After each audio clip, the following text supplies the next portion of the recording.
लाठी में तेल पिलवाना, भ्रष्टाचार और अपराध को बढ़ावा देना। जो लोग खुद गर्व से बोलते हैं हम MY समीकरण वाले लोग हैं, क्या है भैया ये MY? महागठबंधन वाले लोग बौखलाने लगे हैं। राजद बताए कि 15 साल में आपने क्या क्या किया। भाई हम तो गिना रहे हैं ना। डराने की राजनीति महागठबंधन करता है। नमस्कार, आप देख रहे हैं दर्श न्यूज। मैं हूं दिव्यांशु।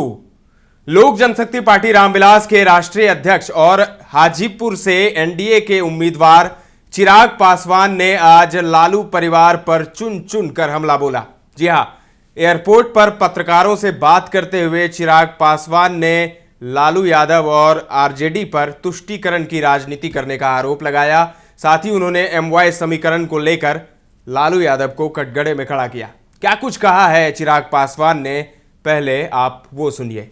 इस्तेमाल करवाना, लाठी में तेल पिलवाना, भ्रष्टाचार और अपराध को बढ़ावा देना और विभिन्न तरीके के आपराधिक षड्यंत्रों में शामिल होना, ऐसे में ये किस तरीके की राजनीति करना? जिस तरीके से तुष्टीकरण की भावना के साथ देश के सारे संसाधनों पर एक धर्म विशेष का अधिकार बताना, ये वो सोच है जिसकी वजह से आज तक कभी बिहार एक विकसित राज्य नहीं बन सका। भाई आज आप मेरे प्रधानमंत्री पर उंगली उठा रहे हैं, पर 10 साल तक तो आपकी सरकार, 15 साल तक आपकी सरकार थी। आप ही के परिवार के दो मुख्यमंत्री रहे। ऐसे में अगर आपने उस वक्त कार्य किया होता, राजद ने उस वक्त कार्य किया होता, तो यकीनन आज बिहार के हालात अलग होते।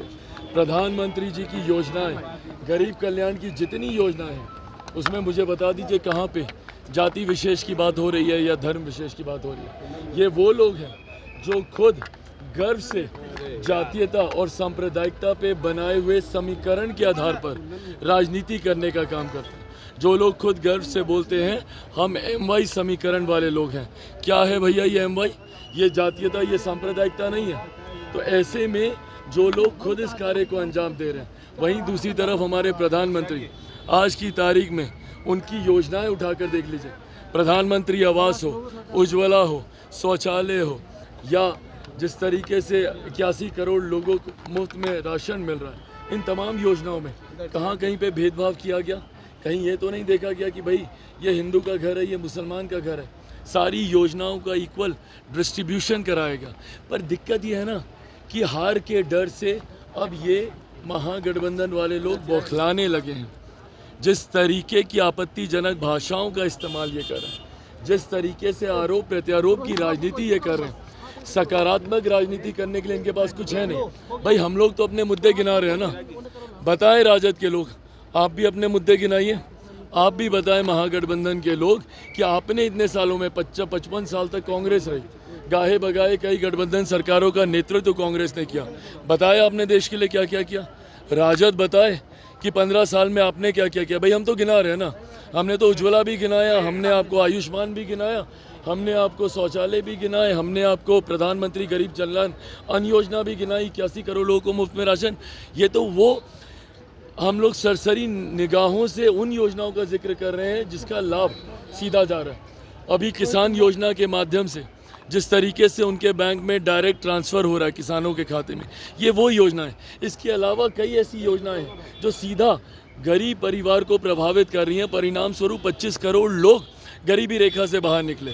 इसके बाद मुझे बताएं ना महागठबंधन के लोग, आपने क्या किया जिसके आधार पर आप लोगों का वोट मांगने जा रहे हैं? आप तो लोगों को गाली देकर, तुष्टीकरण की राजनीति कर और लोगों को डरा कर, किस बात से डराया जा रहा है? संविधान खतरे में है, आरक्षण खतरे में है, लोकतंत्र खतरे में है।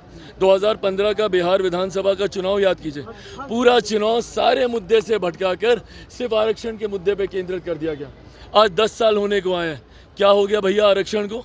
कहाँ, किसने छीन लिया, किसने ख़त्म कर दिया? उसी तरीके से आज संविधान, जिस संविधान के तहत मेरे प्रधानमंत्री 3 बार गुजरात के मुख्यमंत्री रहे, जिस संविधान की वजह से आज वो 3री बार देश के प्रधानमंत्री बनने जा रहे हैं, क्यों कोई उस संविधान को हटाएगा? और भाई मेरे नेता, मेरे पिता हमेशा पहरेदार की तरह रहे हैं हर उस सरकार में।